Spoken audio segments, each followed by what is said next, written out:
নমস্কার, কেমন আছেন সবাই? এই সিম্পল লাইফের নতুন একটা পর্বে আপনাদের জানাই সবাইকে অনেক অনেক স্বাগত। অনেক দিন পরে আবার একটা নতুন একটা ভিডিও আর নতুন একটা সকাল নিয়ে উপস্থিত হয়েছি।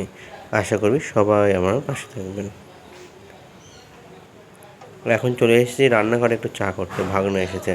ও কালকে রাত্রেবেলায় চলে গেছিলো, কিন্তু কিছু একটা বই আর কতগুলো কি ভুলভাল বলে যাচ্ছে দেখুন, কয়েকটা বই রেখে দিয়ে চলে গেছিলো আর কিছু একটা জিনিস, তো ওরাই নিতে এসেছে। তো ওকে চা করে দিচ্ছে, ও চা খেয়ে আসেনি। এই যে আরেকটা ভাগনা, ও সারাক্ষণ ওর বদমাশি। আর ওর বোতলের মধ্যে ওই যে আমরা ছোটোবেলায় খেতাম না, যে জলের মধ্যে দিলে বড় বড় হয়ে যায় ছোটো ছোটো রঙিন বলগুলো, ওগুলো নিয়েছে আর খেলে যাচ্ছে। চাটা খাক, আর চাটা আনতে গিয়ে না আমার হাত থেকে কেমন করে হুট করে পড়ে গেছে, তো একটু করে নিচ্ছে মুছে। আর এমনি পড়ে থাকলে কেমন একটা সারা বাড়িতে ওই পিঁপড়ে ধরে, আর গোটা বাড়ি ওই একই চা চা হবে, ওই জন্য মুছেই নিলাম। আর আজকে সকালবেলা ঘুম থেকে উঠেছে অনেক সকালে, উঠে স্নান করে পুজো করে গাছ থেকে ফুল তুলে নিয়ে এসে পুজো করে সব করে নিয়েছি, আর আমি চাকা হয়ে গেছে। আর আজকে গাছের মধ্যে ফুলও ফুটেছিলো অনেক, মানে রোদ্রে উঠেছিলো, কিন্তু গাছে রাত্রেবেলা না একটু রাতের দিকে হালকা হালকা বৃষ্টি হয়েছিলো। ওই বৃষ্টি হওয়ার জন্য মনে হয় আরও আজকে বেশি রোদ্রটা উঠছে। আর ফুল ফুটেছিলো প্রচুর, দু হাত ধরে ফুল নিয়ে আসতে তুলে। আর এই তো পুজো করা হয়ে গেছে। দাঁড়ান এদিকটাও একটু মুছে নিই। দেখছেন মনে হচ্ছে কি আগে মোছা, এটা আগে মোছানো, ওই চা পড়েছিল তখন একটা ন্যাকড়া দিয়ে মুছেছিলাম, তারপরে ওরকম দাগ দাগ হয়ে গেছে।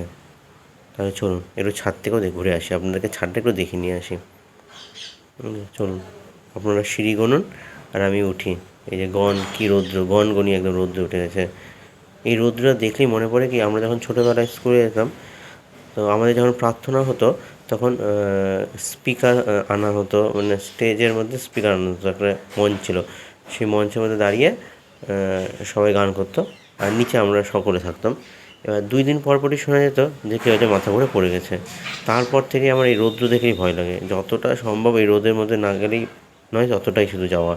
এই দেখুন কি রৌদ্র, বুঝতে পারছেন কত একদম বোঝাই যাচ্ছে আলো ইসে দেখে, ছবিতে কত তাপ। এই যে দেখেন এই সুন্দর একটা ফুল ফুটেছে, কিন্তু একে তুলিনি, কারণ একে তোলা যায় না, তুললেই না কেমন নেতিয়ে যায়, তো গাছেই থাক, দেখতে সুন্দর লাগবে। আর কয়েকদিন আগে যে করলা, বাজার থেকে যে করলাগুলো নিয়ে এসেছিলাম, সেগুলোর মধ্যে বীজগুলো ফেলে দিয়েছি, একসাথে অনেকগুলো উঠছে। একটু যত্ন করলেই ভালো করলা ধরবে। যে গাছের মধ্যে যে কটা হয়, যদি দুটো হয় দুটোরই আনন্দ অনেক, এটাই। তার একটু গাছগুলো ঘুরিয়ে দেখায়। ফুল নেই, ফুল তোলা হয়ে গেছে, ওই জন্য ফুল নেই। আর এখন তো গরম, শীতের দিনের গাঁদা ফুল, রজনীগন্ধা, ডালিয়া, চন্দ্রমল্লিকা এগুলো থাকে, তো বেশ ভালো লাগে ছাদটা দেখতে, কিন্তু এখন আর ইচ্ছে নেই। এই সকালবেলা স্নান করেছিলাম, গামছাটা এখন দিতে আসলাম, এতক্ষণ ঘরেই ছিল। আর এই যে এই গাছটি দেখুন, এই ফুলের কোনোটা দেখি, দেখছেন 4টা পাপড়ি, আবার দেখবেন ওই দেখুন 5টা পাপড়ি। আমিও বুঝি না কোনোটা 4টা কোনোটা 5টা কেন। আর পাতাগুলো দেখুন কি সুন্দর সবুজ হয়ে আছে, দারুণ লাগছে দেখতে, তাই না? এই তো, চলুন আর বেশিক্ষণ থাকবো না, এবার নিচে যাই। আর মিঠুর দিকে ক্যাঁ ক্যাঁ করে যাচ্ছে, আর মিঠুর না আবার খিদে পেলেই দেখি ক্যাঁ ক্যাঁ করে, আর সারাক্ষণ করে না, সারাক্ষণ চুপচাপই থাকে, কিন্তু খিদে পেলেই ওর প্যাঁ প্যাঁ প্যাঁ প্যাঁ শুরু হয়ে গেল। চলুন, ওই চিৎকার করে যাচ্ছে। আমি যখন ভয়েস ওভার দিচ্ছি, তাই জন্য আপনাদেরকে আর শোনাতে পারলাম না আওয়াজটা। চলুন দাঁড়ান আসি।